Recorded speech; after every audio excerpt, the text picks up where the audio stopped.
Shri Radhe Krishna. I hope आप सब बहुत अच्छे होंगे। चलिए आज मैं आपको बताने वाली हूँ गीता के बारे में। गीता के कुछ उपदेशों के बारे में मैं आपको बताऊंगी जो आपके हमारे जीवन से संबंधित है। वो अगर आप उन पर विचार करेंगे थोड़ा सा तो आप ये देखेंगे कि आपके जीवन में बहुत बड़ा परिवर्तन आ सकता है। तो यहाँ पर मैं कुछ गीता के जो मुख्य विचार हैं, जो मुख्य उपदेश हैं श्री कृष्ण के, उनके बारे में आज मैं आपसे डिस्कस करूँगी।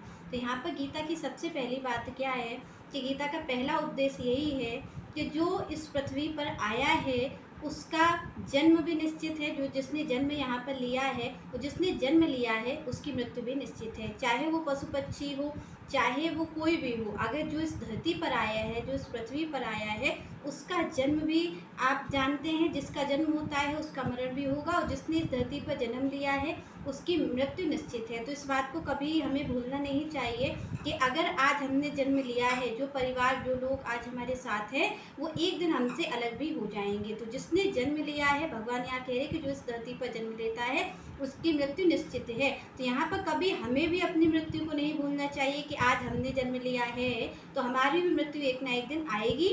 और यहाँ पर जो हमारे परिवार है, जो हमारे साथ लोग हैं, हमें कभी ये नहीं सोचना चाहिए कि ये लोग हमारे साथ हमेशा के लिए रहने वाले हैं।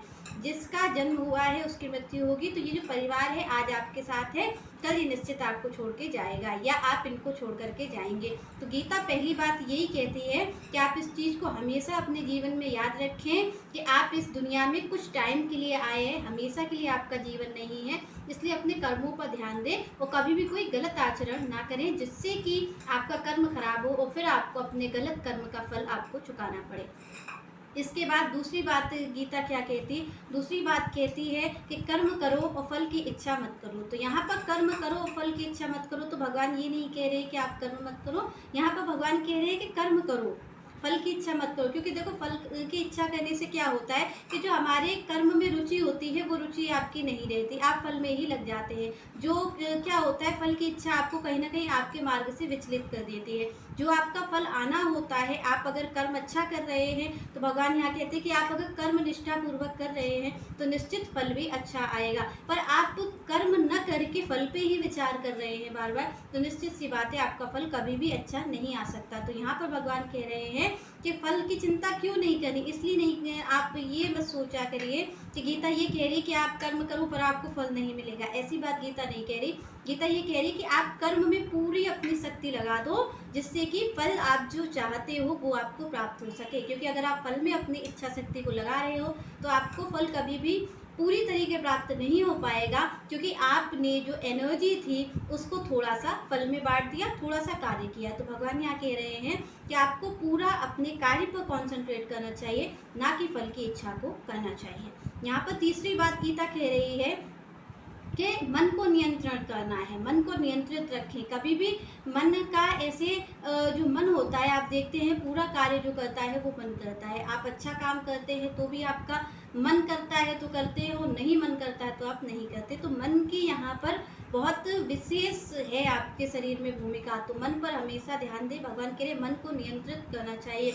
आप देख रहे हैं कि जो श्री कृष्ण हैं, श्री कृष्ण सारथी बने हैं किसके, अर्जुन के रथ के। और अर्जुन का जो रथ है उसमें आप देख रहे हैं कि घोड़े भी हैं। तो वो जो घोड़े हैं वो कौन है, वो जो इंद्रियां हैं अर्जुन की। तो अर्जुन की इंद्रियों को भगवान कंट्रोल में अपने रखे हैं, तभी तो अर्जुन युद्ध को कर पा रहे हैं, क्योंकि भगवान के कंट्रोल में है उनकी इंद्रियां। तो यहाँ पर हमें क्या करना है कि भगवान को अपनी जो इंद्रियां हैं, ज्ञानेंद्रियां हैं आपकी, तो उनको आपको क्या करना है, जो 10 इंद्रियां हैं उनको भगवान में समर्पित कर देना है। भगवान से ये प्रार्थना करनी है कि जैसे उन्होंने भगवान अर्जुन के सारथी बने, वैसे ही भगवान हमारे भी सारथी बने, जिससे कि हमारी भी विजय हो पाए। आप देख रहे हैं कि अर्जुन का मन बार बार भटक रहा है, उसके बाद भी अर्जुन को विजय मिली। क्यों? क्योंकि अर्जुन के मन को कौन पकड़े हुए, श्री कृष्ण। उनकी इंद्रियां जो इधर उधर जा रही हैं, आप देख रहे हैं कि हमारी इंद्रियां ही तो कार्य करती हैं। हमारे शरीर को दुर्गति की ओर कौन लेकर जाता है, हमारी इंद्रियां, हमारा मन। हमारा मन गलत कार्यों की ओर भागता है तो उसके बाद क्या होता है, उन्हीं कार्यों में लग जाते हैं। हमारी इंद्रियां उसको पोषित करती हैं, उस कार्य की ओर बार बार अग्रसर करती हैं। तो यहाँ पर हम गलत कार्यों में क्यों चले जाते हैं, क्योंकि ये जो हमारी इंद्रियां हैं ये इन कार्यों को करती हैं। मन तो हमारा एक बार हमें रोकता भी है, पर क्या हम उसकी सुनते हैं, हम नहीं सुनते उसके। तो इसलिए आपको अपनी इंद्रियों को भगवान से यही प्रार्थना करिए कि जैसे उन्होंने, भगवान ने अर्जुन के इंद्रियों को, अर्जुन के मन को पकड़ रखा है भगवान ने, वैसे ही आपके भी मन को श्री कृष्ण पकड़ ले, जिससे कि आपकी और हमारी विजय भी हो सके। तो यहाँ पर आपको मन को नियंत्रण करना होगा। ऐसा नहीं है कि आपको गलत जगह तो आपको जाना ही नहीं, क्योंकि अगर आप चले गए हैं तो फिर आप मन को कंट्रोल नहीं कर पाएंगे। तो यहाँ पर कोशिश आपको ये करनी है कि आपका मन कह रहा है तो आप उस पर विचार करें कि ये कितना सही है और कितना गलत है, बाद में उस कार्यों को करें। तो यहाँ पर इन बातों को आपको ध्यान रखना पड़ेगा।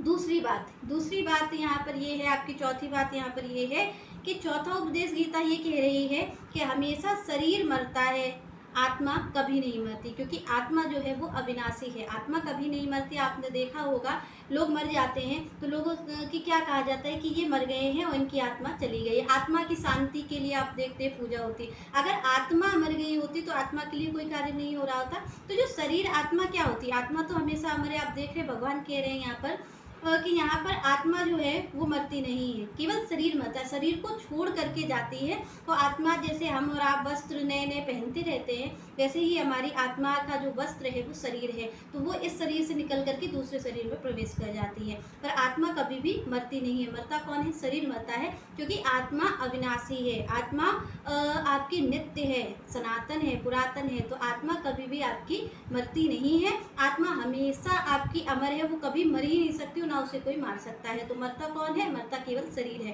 तो आपको कभी ये नहीं सोचना है कि आप मर जाएंगे, क्योंकि आप कभी नहीं मर सकते। आपका शरीर ही केवल मरेगा, शरीर ही आत्मा आपके शरीर को छोड़ करके नए शरीर में प्रवेश करेगी, इसलिए वो पुराने शरीर को छोड़ के जा रही है।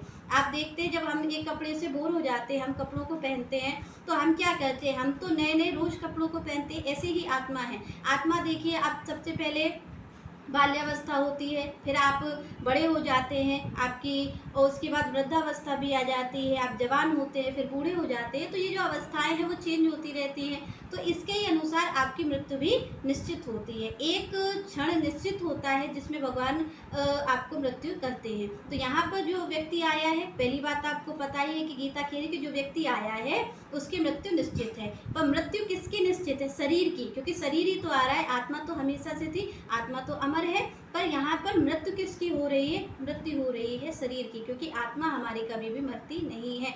हमारा शरीर मरता है, एक शरीर को छोड़ करके दूसरे शरीर को प्राप्त हो जाती है। तो कभी ये नहीं सोचना चाहिए कि आप मर रहे हैं, क्योंकि आपकी जो आत्मा है, जो आप बोल रहे हैं, वही आपकी आत्मा है। तो यहाँ पर केवल और केवल शरीर मरता है, शरीर का त्याग होता है, आत्मा कभी भी मरती नहीं है। क्योंकि भगवान यहाँ गीता में कह रहे हैं कि आत्मा को कोई न तो शस्त्र काट सकता है, न जो जल है वो गीला कर सकता है। तो यहाँ पर आत्मा को कोई नहीं मार सकता। तो यहाँ पर हमेशा ये गीता की 4 जो मुख्य उपदेश हैं, इनको ध्यान रखना है कि आपको कभी भी इन चीज़ों को नहीं सोचना है, क्योंकि शरीर आपका, आत्मा एक ना एक दिन त्याग ही देगी, ये भी बात निश्चित है। आपको मृत्यु को हमेशा याद रखना है, क्योंकि अगर मृत्यु को आप याद रखते हैं तो आप कभी भी गलत कार्यों की ओर नहीं जाएंगे, क्योंकि एक मृत्यु ही है जो आपके जीवन का सबसे बड़ा सत्य है। बाकी जो आपको दिख रहा है, सगे संबंधी, आपके सारी चीज़ झूठ है। जितनी जल्दी आप इसको समझ लेंगे उतना ही जीवन में आप सतर्क हो पाएंगे। तो यहाँ पर भगवान श्री कृष्ण गीता में इन उपदेशों को दे रहे हैं, और यहाँ पर आप और हम इन पर विचार करें,